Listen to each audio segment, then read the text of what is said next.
So when Pastor Stephen asked me to speak yesterday, no, just kidding. He asked me a long time ago. I sent him a message and I said, is there something you want me to speak on or can I go rogue? And then I blocked his message.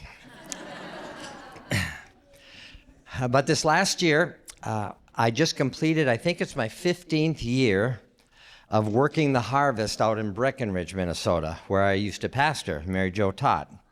And when I started out there, my only directions I knew, you go to this road, take a right, you take a left, and that's basically it.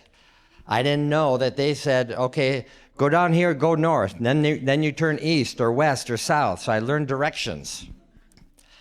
I didn't know terminology like tear, headland, difflock, or piler, to name a few. I didn't know roads. You know, it might be Road County 17, but because the Yagi family owns some land there, they call it the Yagi Road. So they said, take the Yagi Road down to the Piler. I said, what's a Yagi Road? And then I learned after 15 years, I know the Yagi Road. I learned to drive a big triaxle dump truck, shifting it without using the clutch. Now, some of you don't even know what a clutch is, so you're not impressed. But, and I did this every day when I worked from 1:30 in the afternoon till 1:30 in the morning. I used to joke that I gave me a taste of what eternity felt like. I actually even learned to eat my lunch because when I first started, it'd be about 3, 4 o'clock, I'd open my lunch bucket and I start eating, which is a kiss of death for me. I would just keep eating and munching, and by about 6 o'clock, my lunch was done. And then I had 7 or 8 long hours with no lunch. So I learned to improvise, and I ate at 4:30, 7:30, 10:30, half a sandwich at each one. But in the farming world, seed is a very valuable commodity. I called my farmer friend up, who I work for, and I said, how much did you spend in seed this year? You don't have to tell me, but I want to know. And my farmers that I work for spent $416,000 just in seed.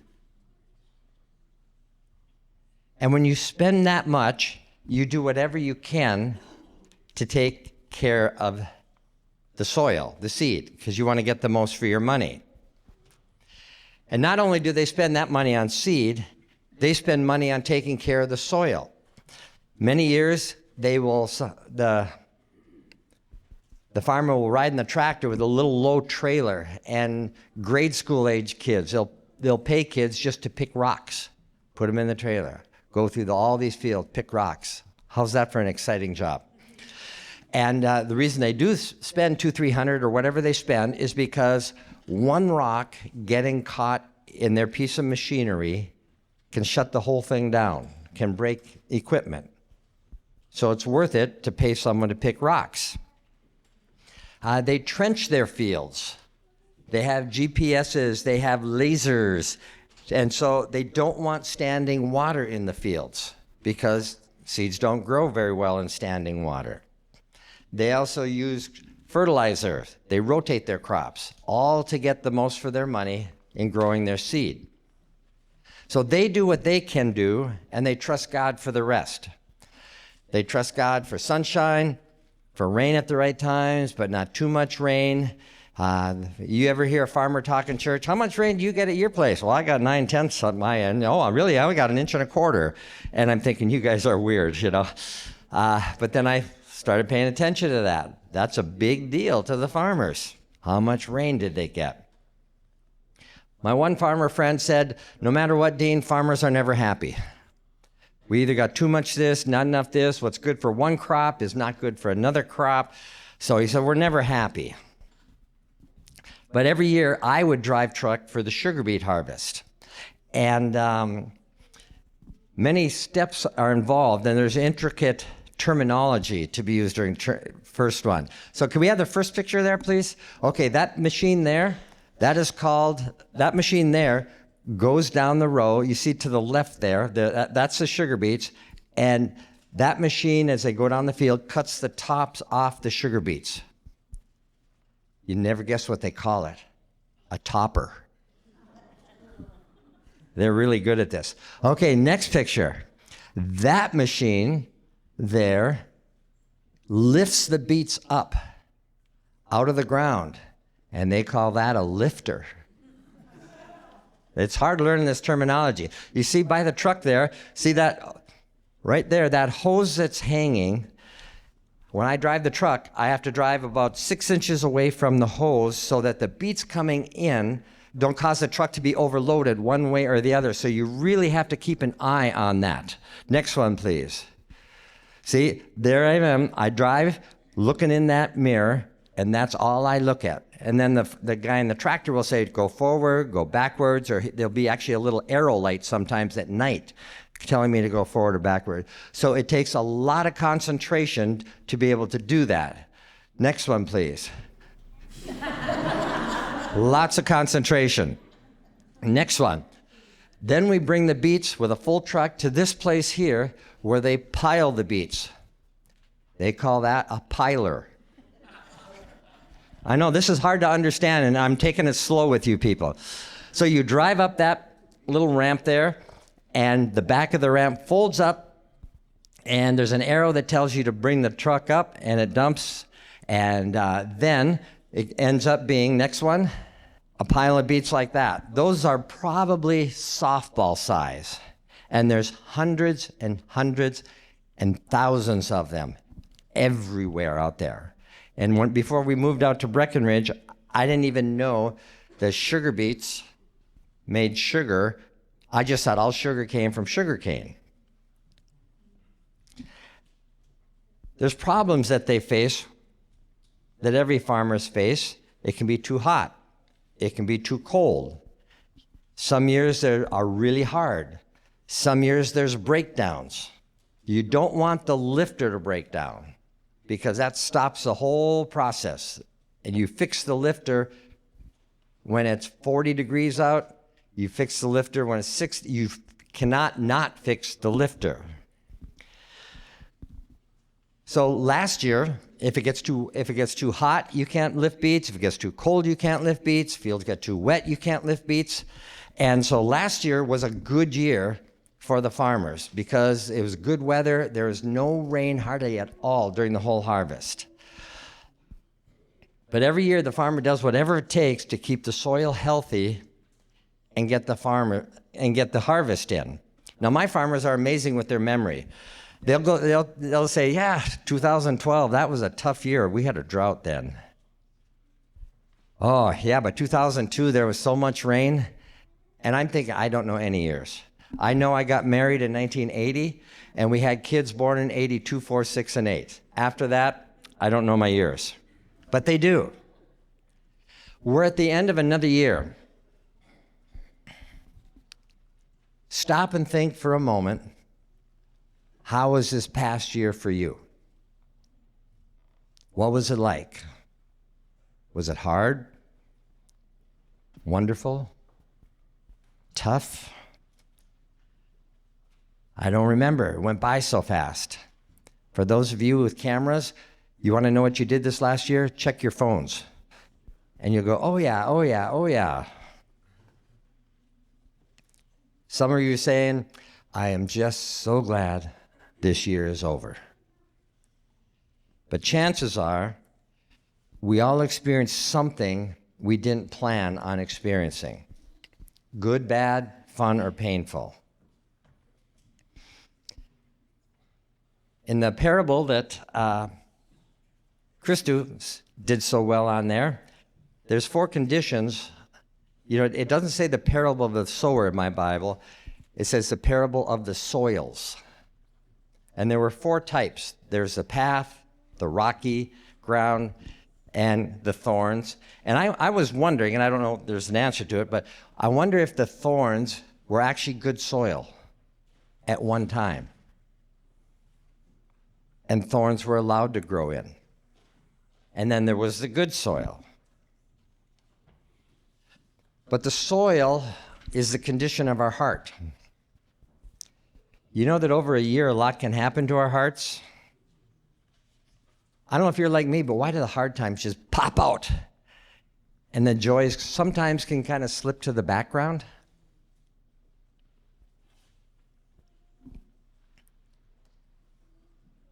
A lot can happen to our hearts in a year. Hurts come, disappointments come, we can be wounded. Our hearts can get hard. And it can really be difficult when the one you're most disappointed in is God. And then it can be even more difficult when you're in a church where everything is going just fine for every believer but you, and you don't want to tell anyone here that you're disappointed in God, because what kind of good Christian would tell someone else that you're disappointed in God? Because that isn't faith, right? We can feel that way. Not true. We all have heart conditions. Through a year, our hearts can become dry. Our hearts can become self-absorbed. But the condition of the heart impacts how the seed will grow. Farmers cannot afford for the ground to get hard. They just can't afford for the ground to get hard. They have these things, and I call my farmer friend, a big field, like 300 acres, will take about 4 days, 24 hours a day, 96 hours to do the whole field. And you might have like 3 or 4 driveways into that field. And with semis, loaded trucks going in and out of the same driveway coming in from the road, that ground can get very, very hard. Hard as a rock. And the farmers will take time during the harvest to use a chisel plow, which breaks up all that hard ground. Because no matter what, they have to think ahead too. They can't let the ground get hard. Even in the midst of a good harvest, when life is good, it's possible for your heart to get hard.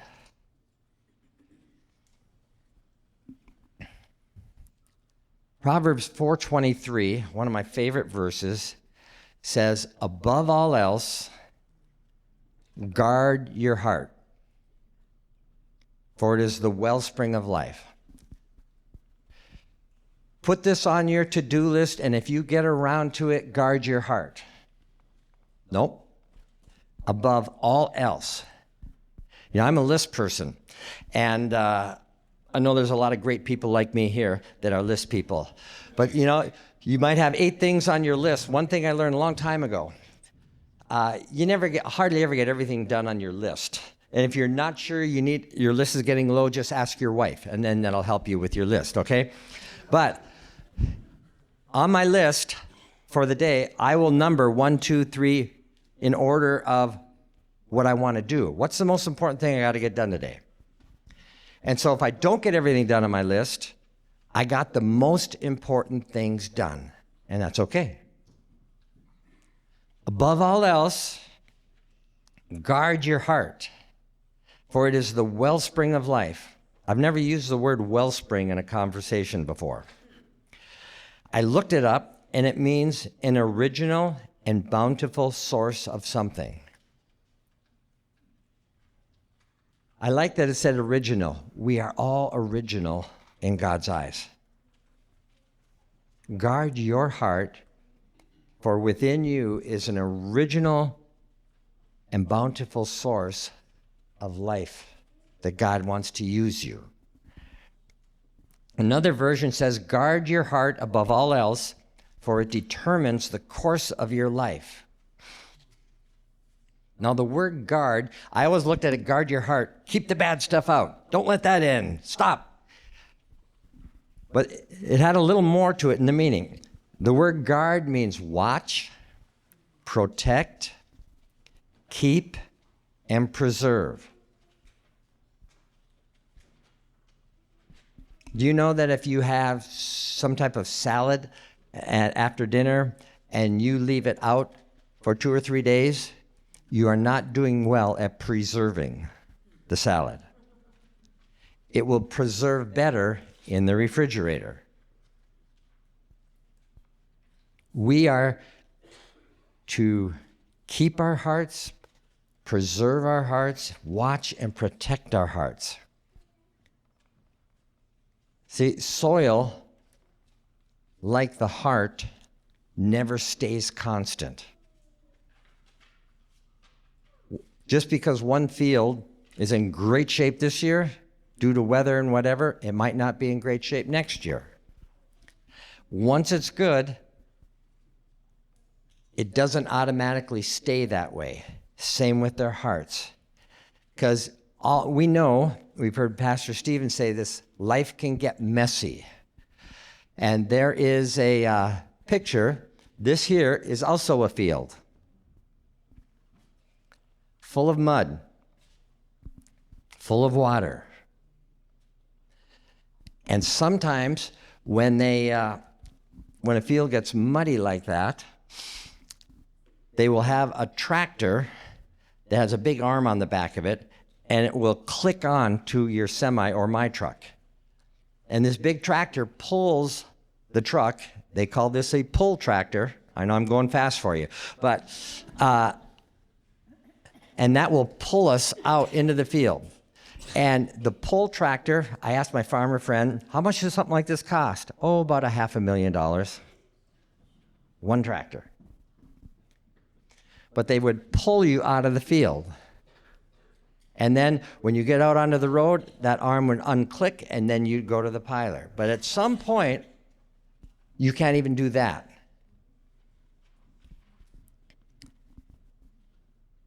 And you know what you do with this field? It's all a mess. You wait. There's nothing else you can do except wait. So what has happened to your heart this past year? Are you wounded? Have you withdrawn? Maybe you've gotten cynical. You know, when you're wounded, it's kind of fun to get cynical. But it's only fun to get cynical when you're with other people who are cynical. Let's have a little, just the 6 of us here, we'll have a cynical club. And we'll all go and talk about how rotten something is, and all those people at church, they do this, they do that. And I'm happy being cynical in my cynical group. But a cynical group of people doesn't bring people to healing very often.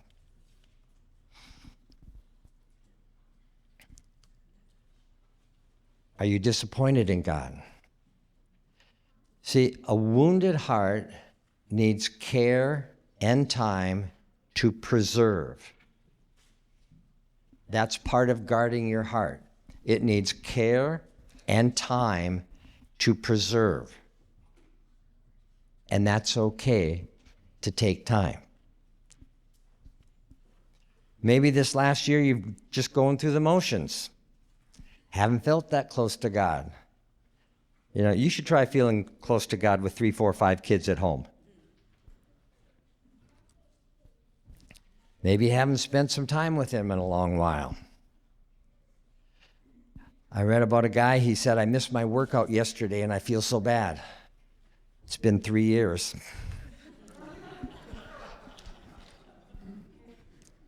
Maybe you've had a great year, full of joy and gratefulness.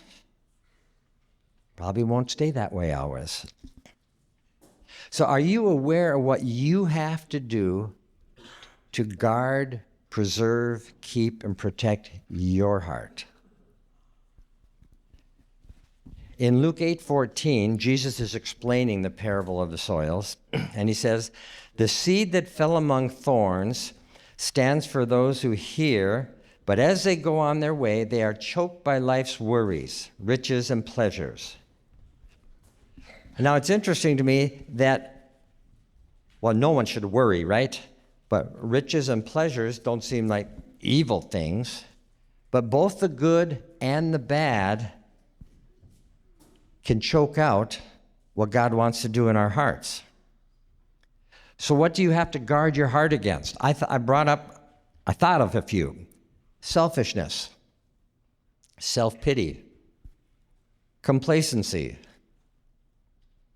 Matthew 13, call it the worries of life, the lure of wealth, pleasures, worry, anxiety, lust, or greed.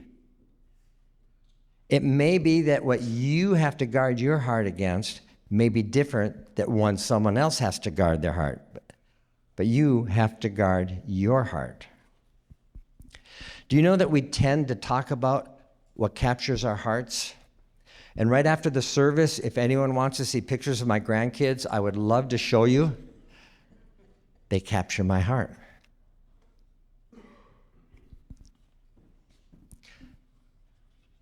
When I first moved out to Breckenridge, Mary Jo and I were out to dinner, and two farmers were together.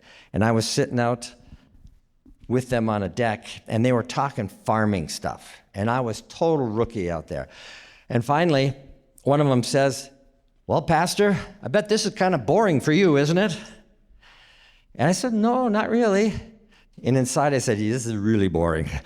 Had I known them better, I would have said, "This is really boring. Let's talk about something else." But I didn't. But the farmers were talking about what captures their heart. We all tend to do that. Another thing to guard in a different way and keep are the precious moments that took place this last year. The smile of a grandchild. Maybe you had an awesome family wedding. Maybe you realize how good God has been this last year. Put them, in a sense, in your memory bank of faith. Because through the years, you will remember how faithful God has been in your life. Luke 8:15 talked about the seed on the good soil. And it stands for those with a noble and good heart who hear the word, retain it, and by persevering, produce a crop. Now, I really like that, except for the word persevering. The word persevere means endurance, patience, and the Dean translation, it ain't easy. But it doesn't say, interestingly enough, that you have a good crop, good soil, put your feet up, relax. Everything will just turn out fine just because you have a good soil. Even when the soil's good, we will have times in our life where we need to persevere. We need to endure. See, good soil does not equal an easy or problem-free life. And it's interesting, he says, who hear the word, retrain it, and by persevering, this is how it's done. I want a plan B. I don't want to, persevering is not really fun. It's not exciting. It just does dumb things like build character and build strength and give wisdom and discernment.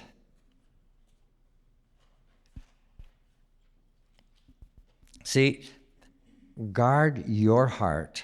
Above all else, guard your heart. You have a say as to the condition of your heart. It's your responsibility and my responsibility. So the question this morning, one of many I'll ask, what are you doing about guarding your heart? Are you abdicating your responsibility? There's one honest soul.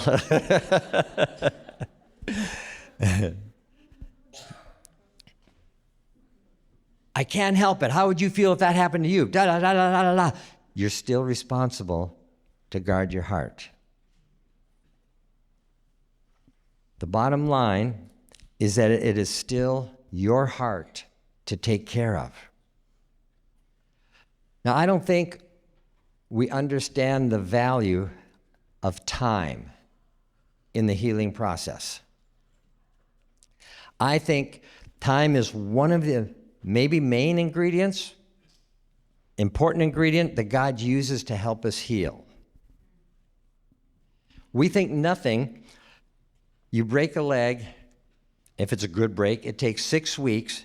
I heard a doctor say one time, and the bone will be as strong as it's ever been. So you have a break, allow 6 weeks, you're good to go. Many, many years ago, I ruptured my Achilles tendon. Now, I felt it go up my leg, and no one told me how long it would take. And it was a year from the time I did it to the time I could actually maybe run again without being, oh, careful, careful, don't want to hurt the leg. And I finally got to be able to play basketball again, and I still had my 1-inch vertical, and it was a lot of fun. But different wounds require different lengths of time to heal. You have to do what you can. Above all else, preserve your heart. I heard a saying that says, time heals all wounds. I don't believe that specifically. I do believe that time with right response heals wounds.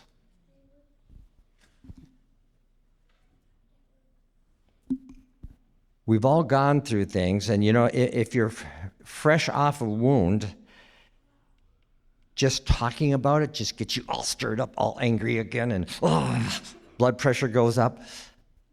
And then,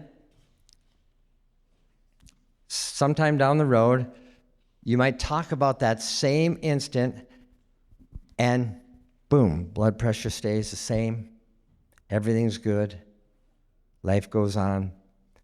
And over time, God has worked healing in your heart. Sometimes we may even understand and see a reason for it. Sometimes we may not. But God still works healing in our hearts. See, the gospel or the seed is the same yesterday, today, forever. The value of the seed never changes. During the harvest, I've never been given a choice as to the weather. God's never said, Dean, what kind of weather would you like this harvest? He's never done that. But no matter the weather, we always worked when we could. And it's the same year in, year out. The harvest never gets easier. The machinery they have is amazing, the technology. I once joked with my farmer friend, I said, what do pastors and farmers have in common?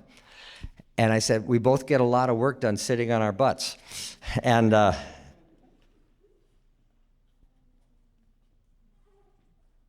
it's still work to persevere. Just like the harvest weather, you and I don't have a say many times in life what happens to us. Maybe much of this last year, what's happened is not your fault. Maybe you made a poor choice. Either way, guard your heart. Guard your heart.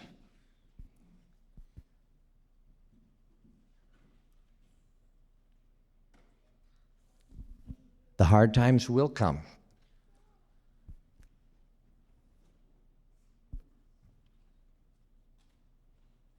Are you guarding your heart? My brother-in-law has a little plaque at his house. You know the old, we call it the children's song, Jesus Loves Me, This I Know. And some of you are singing it in your head right now. And he's got it different. He says, Jesus knows me, this I love.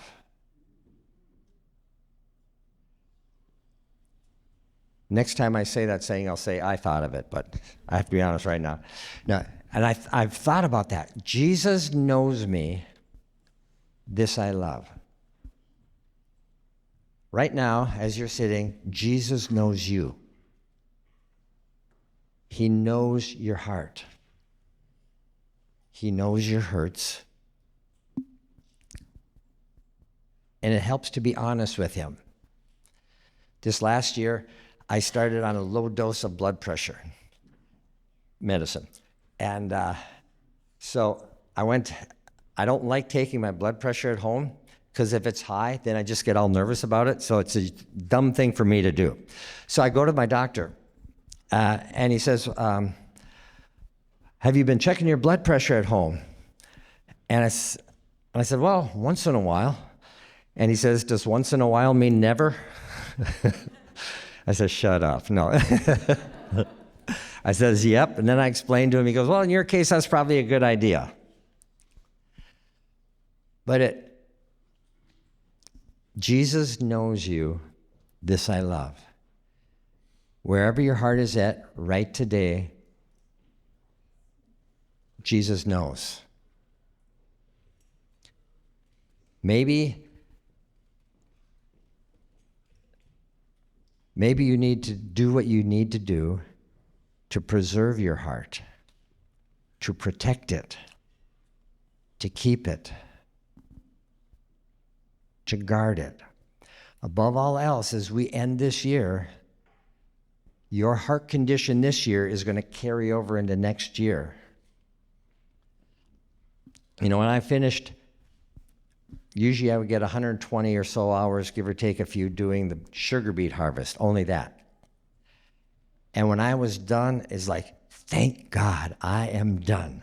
Honey, I'm coming home. But the farmer, when the farmer's done with sugar beets, they finish their wheat and beans and corn. And then you think they're done, but no, they're not done either. Then they take the chisel plow and they go and prepare the fields, run it all the way through the fields. And then if they have time, they take a machine called the ripper that even digs deeper to prepare the soil for next year, because another crop is coming. And they're going to do it all over again.